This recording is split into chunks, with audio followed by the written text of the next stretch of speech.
어제의 내용을 살펴보겠습니다. 창조주 하나님이 이스라엘의 기업이신데 무지한 이스라엘이 하나님도 모르고 하나님의 목적도 몰랐기 때문에 우상을 섬김으로 하나님께서 바벨론을 통해서 징벌하십니다. 하지만 잔인한 바벨론이 이스라엘에게 행한 대로 하나님이 바벨론에게 보복하신다는 내용입니다. 10월 26일 월요일 오늘 말씀 에레미야 51장 25절부터 40절까지입니다. 이스라엘을 심판하시기 위해 징벌의 도구로 썼던 바벨론을 영원히 항무지로 만드신다라는 내용입니다.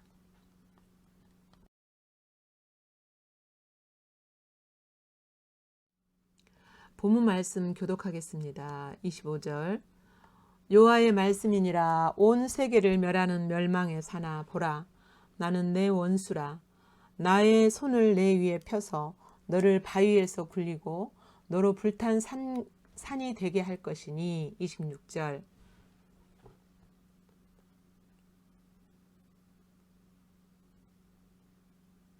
27절 땅에 깃발을 세우며 나라들 가운데 나팔을 불어서 나라들을 동원시켜 그를 치며 아라랏의 민니와 아스그나스 나라를 불러 모아 그를 치며 사무관을 세우고 그를 치되 극성스런 메뚜기 같이 그 말들을 몰아오게 하라. 28절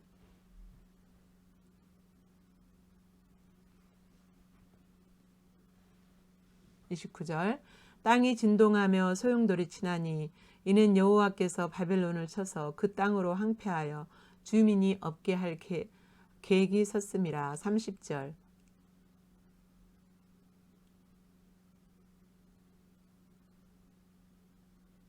31절 보발꾼은 보발꾼을 맞으려고 달리며 전령은 전령을 맞으려고 달려가 바벨론 왕에게 전하기를 그 성읍 사방에 함락되었으며. 32절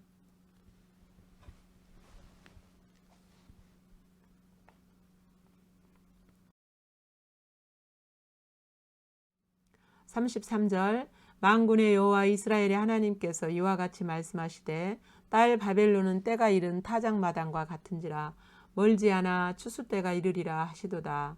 34절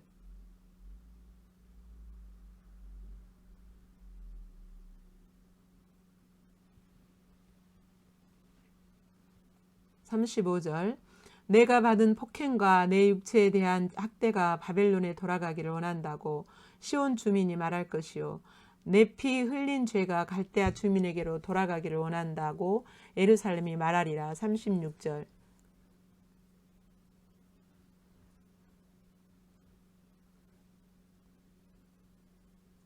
37절 바벨론이 돌무더기가 되어서 승냥이의 거처와 혐오의 대상과 탄식거리가 되고 주민이 없으리라. 38절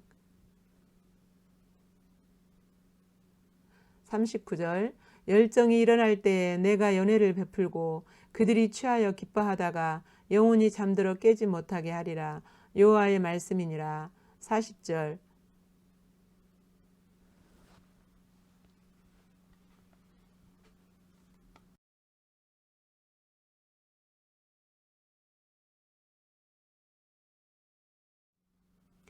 본문 말씀 자세히 살펴보겠습니다. 25절에 온 세계를 멸하는 멸망의 사나 보라. 바벨론을 지칭하는 거죠. 근데 너는 결국 온 세계를 멸망하는 나라였지만 결국은 멸망의 산이 될 것이다. 왜냐? 나는 내 원수다. 너의 원수인 내가 하나님이 너로 불탄 산같이 되게 할 것이다. 하나님이 그렇게 불탄 산은 아무것도 남지 않죠. 산이 불타버리면 여러분 잿더미, 아무짝에도 쓸모없는 잿더미가 돼버리죠. 26절 너는 영원히 항무지가 될 것이니라 그랬어요. 요한계시록에도 보면 큰 성 바벨론, 강한 성 바벨론, 에뱀 바벨론. 바벨론의 뿌리는요 바벨탑입니다. 창세기에 나오는 바벨탑. 그 바벨탑의 정신은 무엇입니까? 하나님 대신에 자신의 힘과 자원으로 하나님을 대신하려고 하는 시도죠.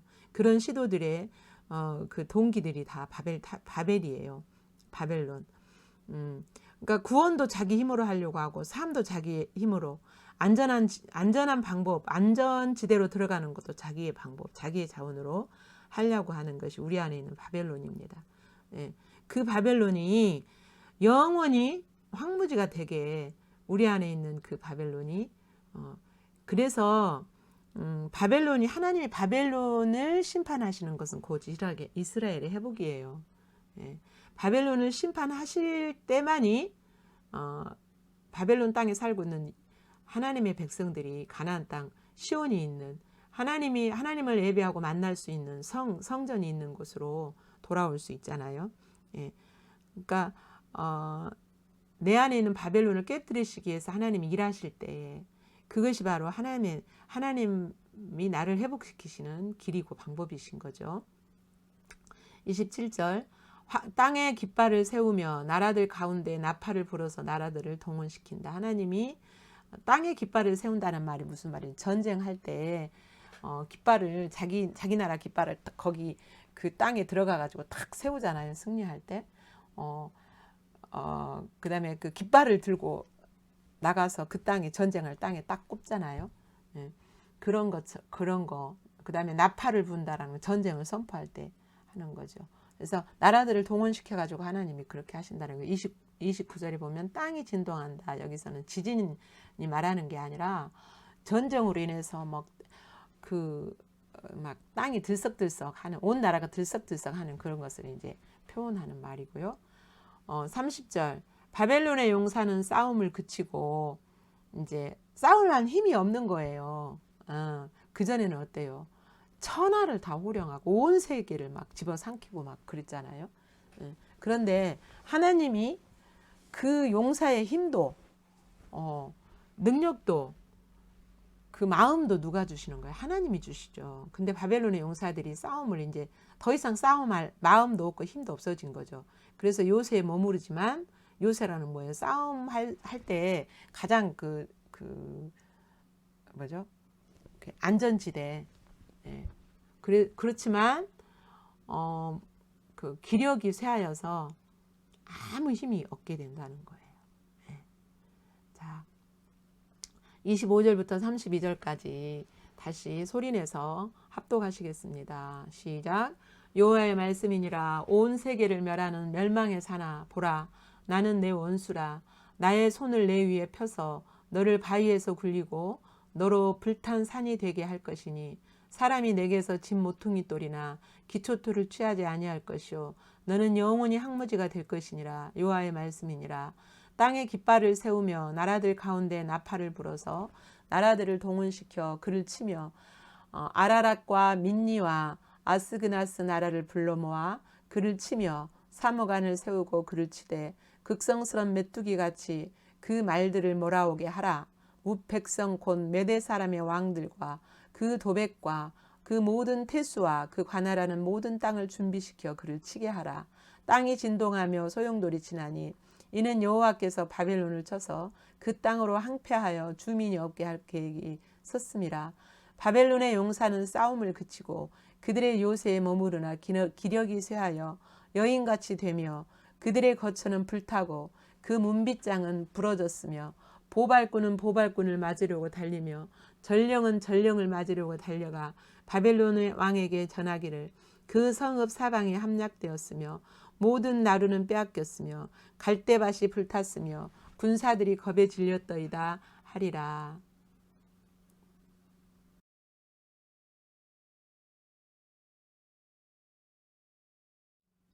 25절부터 32절까지 내용은 온 세계가 연합하여서 바벨론을 공격하여 바벨론은 항무지가 되게 하신다 라는 내용입니다.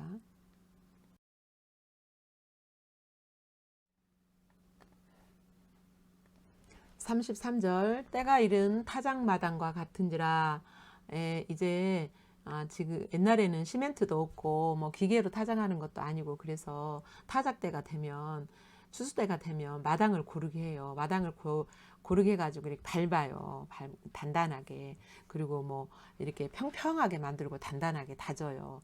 그러면 이제 저도 그 어릴 때 그런 것을 본 적이 있는데 아버지가 이렇게 마당을 고르게 하고 잡티도 쓸어내고 막 이렇게 이게 움푹 패인 데가 있으면 그 흙으로 메꾸고 이렇게 다 고르게 해요. 그런 다음에 그러면 이제 그런 것을 아버지가 하시는 것을 보면 아, 추수하실라나 보다 이런 생각을 하게 되죠. 그래서 이렇게 추수 때라는 것은 뭐예요? 이제 완전히 바벨론을 멸망시켜 버리고 다 베어버릴 때가 이르렀다는 거죠. 추수는 베는 거잖아요. 베어버릴 때가 이르렀다는 거예요. 왜 그러냐? 34절. 나를 먹으며 나를 멸하며 나를 빈 그릇이 되게 하고 그다음에 나를 쫓아내었으니 라고 누가 말해요? 내가 폭행을 당하고 내 육체에 대한 학대가 이렇게 하면서 시온 주민이 말할 거니까 이스라엘 백성들이 유다 백성들이 바벨론이 우리에게 이렇게 했습니다. 바벨론이 우리에게 이렇게 했다라고 이제 그 우리는 예루살렘으로 돌아가기를 원한다. 학대당하는 그들이 그렇게 말했다는 거예요. 그 말씀을 듣고 36절에 보면 내가 내 송사를 듣고 너를 위하여 보복하여 그의 바다를 말리며 그의 샘을 말리리니 이거 붉은색으로 그 저기 글씨를 했어야 되는데 제가 그렇게 하지 못했네요. 하나님께서 이스라엘 백성들이 그렇게 막 그 고통을 인해서 바벨론이 우리를 먹었고 우리를 그 땅에서 쫓아냈고 또 우리를 학대했고 막 그래서 우리는 예루살렘으로 돌아가기를 원한다라고 말하는 그 말을 하나님이 들으셨다는 거예요. 뭘 어떻게 들었냐? 송사로 들으셨다는 거예요. 그렇게 신음하고 고통하는 소리를 하나님이 나서서 일을 해결해야겠다는 송사로 들으셨다는 거예요. 그래서 너를 위하여 보복하여 그 바다를 말리며 그의 샘을 말린다 그랬어요. 여기서 그의 바다라는 것은 그 유브라테스 강을 바벨론 나라에는 바다가 없어요. 근데 유브라테스 강을 그냥 바다라고도 한다 그래요. 이렇게 큰 강이었기 때문에. 그래서 그 유브라테스 강을 말리고 물을 얻게 하고 그 다음에 그의 샘을 말리리니 이제 이 바벨론의 샘이 어디였냐면 수로였어요. 수로. 그 유브라테스 강에서 끌어올린 그 수로가 그들의 샘이었어요. 그래서 그것을 다 말려버린다 그랬어요. 보복하면서 그것을 다 말려버리겠다. 왜냐하면 바벨론이 크게 그 나라가 강성해질 수 있었던 것이 바로 유브라테스 강을 끌어들여갖고 수로를 만들어가지고 도시를 만든 거였잖아요. 그래서 그렇게 다 말려버리겠다라고 하시는 겁니다. 38절 그들이 다 젊은 사자같이 소리를 지르며 새끼 사자같이 으르렁거리며 열정이 일어날 때 그러니까 이거는 뭐예요? 그들이라는 것은 바벨론이죠. 바벨론이 힘이 있어가지고 젊은 사자같이 소리 지르고 막 사자 새끼들처럼 으르렁거리고 이렇게 열정으로 일어날 그때에 그랬어요. 하나님 그렇게 바벨론이 열정으로 일어날 그때에 내가 하나님이 뭐 하신다는 거예요? 하나님이 연애를 베풀고라는 것은 바벨론이 승리하게 했고 승리하게 하고 기뻐하게 하다가 영원히 잠들어서 깨어나지 못하게 하신다는 거예요. 그러니까 바벨론이 막 그 강성하고 악한 자를 악한 날에 쓰신 거죠. 그래서 승리의 연애를 베풀게 하고 그들이 기뻐 하다가 어느 한순간에 갑자기 바벨론의 역사는 100년에서 110년 정도밖에 안 된다고 그래요. 길어도 110년이라고 하더라고요. 이렇게 짧은 역사 동안에 우리나라 역사의 비교를 한번 해보세요. 얼마나 짧은가. 짧은 역사 동안에 세계를 막 지배하고 그러다 갑자기 멸망했잖아요. 바벨론이 이렇게 멸망할 것은 어느 누구도 상상하지 못하는 거예요. 여러분 한번 미국이 갑자기 망한다고 상상할 수 있습니까? 상상할 수 없어요. 하나님이 하시니까 그렇게 하시는 거죠. 영원히 잠들어서 깨어나지 못하게 하신다. 하나님이 그렇게 하신다는 겁니다. 왜? 보복하기 위해서. 송사를 그러니까 이스라엘 백성들을 신원해 주시기 하여서 그렇게 하신다라고. 여러분 하나님이 바벨론을 심판하신다. 이스라엘을 회복하신다 하는 말씀을 다양한 각도로 이렇게 하나님은 계속 반복해서 말씀하고 계시죠.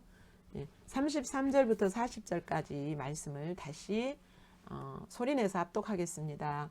만군의 여호와 이스라엘의 하나님께서 이와 같이 말씀하시되 딸 바벨론은 때가 이른 타작마당과 같은지라 멀지 않아 추수 때가 이르리라 하시도다. 바벨론의 느부갓네살 왕이 나를 먹으며 나를 멸하며 나를 빈 그릇이 되게 하며 큰 뱀같이 나를 삼키며 나의 좋은 음식으로 그의 배를 채우고 나를 쫓아내었으니 내가 받은 폭행과 내 육체에 대한 학대가 바벨론에 돌아가기를 원한다고 시온 주민이 말할 것이요 내 피 흘린 자가 갈대아 주민에게로 돌아가기를 원한다고 예루살렘이 말하리라. 그러므로 여호와께서 이와 같이 말씀하시되 보라 내가 내 송사를 듣고 너를 위하여 보복하여 그의 바다를 말리며 그의 샘을 말리리니 바벨론이 돌무더기가 되어서 승냥이의 거처와 혐오의 대상과 탄식거리가 되고 주민이 없으리라. 그들이 다 젊은 사자같이 소리 지르며 새끼 사자같이 으르렁거리며 열정이 일어날 때에 내가 연회를 베풀고 그들이 취하여 기뻐하다가 영원히 잠들어 깨지 못하게 하리라. 여호와의 말씀이니라. 내가 그들을 끌어내려서 어린 양과 순양과 순념소가 도살장으로 가는 것 같게 하리라.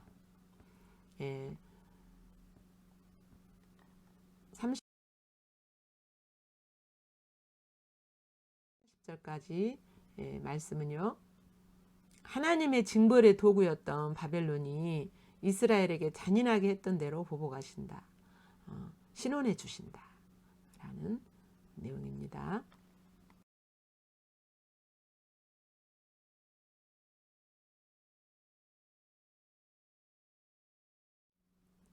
본문에서 나타난 하나님은 어떤 분이십니까? 27절 땅에 깃발을 세우며 나라들 가운데 나팔을 불어서 나라들을 동원시키고 30절 바벨론의 용사는 싸움을 그치고 기력이 쇠하여 여인같이 되며 38절부터 40절 그들이 젊은 사자같이 소리 지르며 새끼 사자가 으르렁거리며 열정이 일어날 때에 내가 연회를 베풀고 그들이 취하여 기뻐하다가 영원히 잠들어 깨어나지 못하게 하리라. 이런 말씀들을 통해서 볼 때 나라이든 개인이든 힘과 용맹, 능력에 주관한 자는 하나님이시라는 거예요. 힘과 용맹과 능력 이 모든 것을 주관하시는 분은 절대 주권자이신 하나님이라는 거예요. 나라도 그렇고 개인이든. 그래서 이 사실을 안다면 어느 누구든 어느 나라든 어떤 가정이든 교만하지 않고 정말 하나님이 그런 분이고 하나님 손에 의해서 이렇게 우리에게 주어졌다라는 것을 안다면 정말 겸손하게 주님의 은혜 안에 이렇게 들어가야 되겠지요. 34절부터 36절까지 쭉 이렇게 내용을 살펴보면 이스라엘이 하나님 앞에 범죄했을지라도 이스라엘이 신음하는 탄원의 소리를 하나님은 들으신다는 거예요. 그리고 들으실 뿐만 아니라 그 신음하는 탄원의 소리를 송사로 들으시고 하나님은 신원해 주시는 분이세요. 신원이라는 것은 억울한 일을 풀어주는 것을 신원이라고 하죠. 신원해 주시는 하나님이세요. 잠시 하나님 자신과 하나님 마음을 우리를 향한 하나님의 마음을 바라보며 묵상했으면 좋겠습니다. 하나님이 어떤 분인가? 그리고 우리를 향한 하나님의 마음, 그 마음을 바라보시면서 묵상하시면 좋겠습니다.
여러분에게 다가오시는 하나님은 어떤 분이십니까?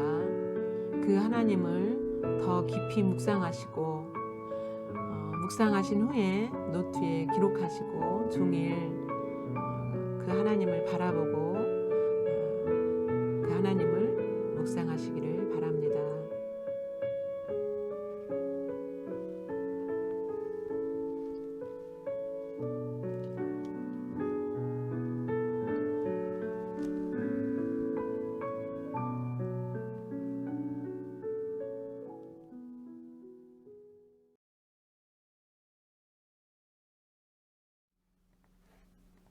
본문에 나타난 인간의 모습은 어떤 모습입니까? 바벨론 사람들의 바벨론의 모습이 바로 인간의 모습인데, 교만한 인간의 모습인데요. 그것이 또 우리 안에 있죠.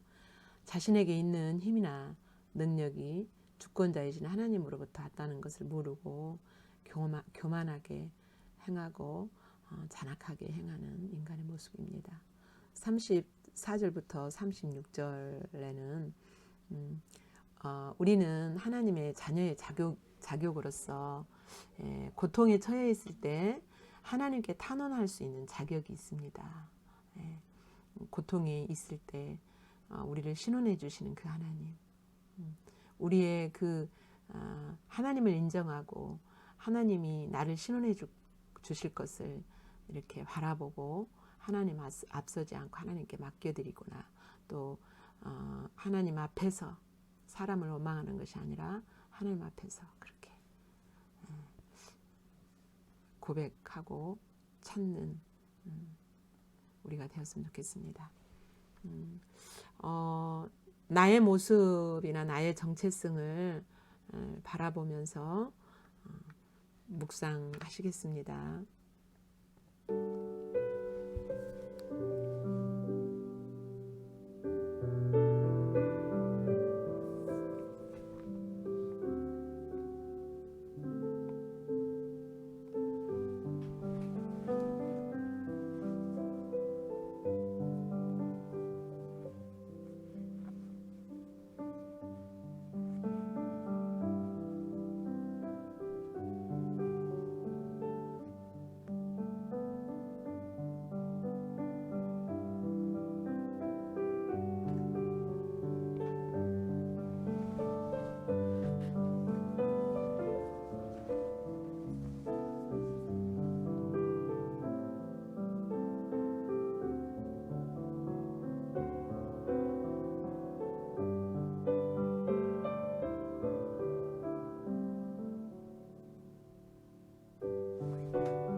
여러분 모습을, 여러분의 정체성을 비춰주신 대로 하나님 앞에 하나님의 관점으로 더 묵상하며 더 선명하게 인식되기를 축복합니다. 더 여러분의 정체성이나 여러분의 모습을 묵상한 후에 기록하시기 바랍니다.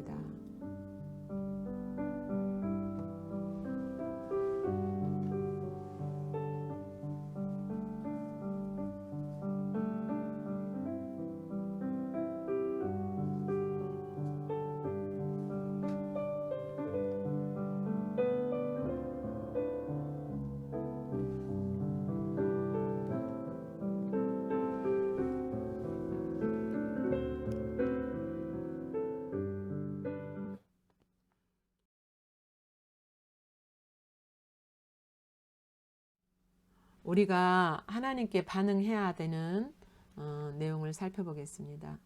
첫 번째, 내게 힘, 능력, 지혜, 소유가 어디에서 왔는지 정직하게 대면하고 고백했으면 좋겠습니다. 두 번째, 하나님께서 나에게 주신 것들을 감사하고 찬양하며 하나님의 목적대로 쓰이도록 드릴 수 있는가. 세 번째, 고통의 문제 속에서 하나님의 손길을 기대하고 의뢰하는가. 나의 방법을 의지하고 기대하는가. 정직하게 하나님 앞에서 하셨으면 좋겠습니다.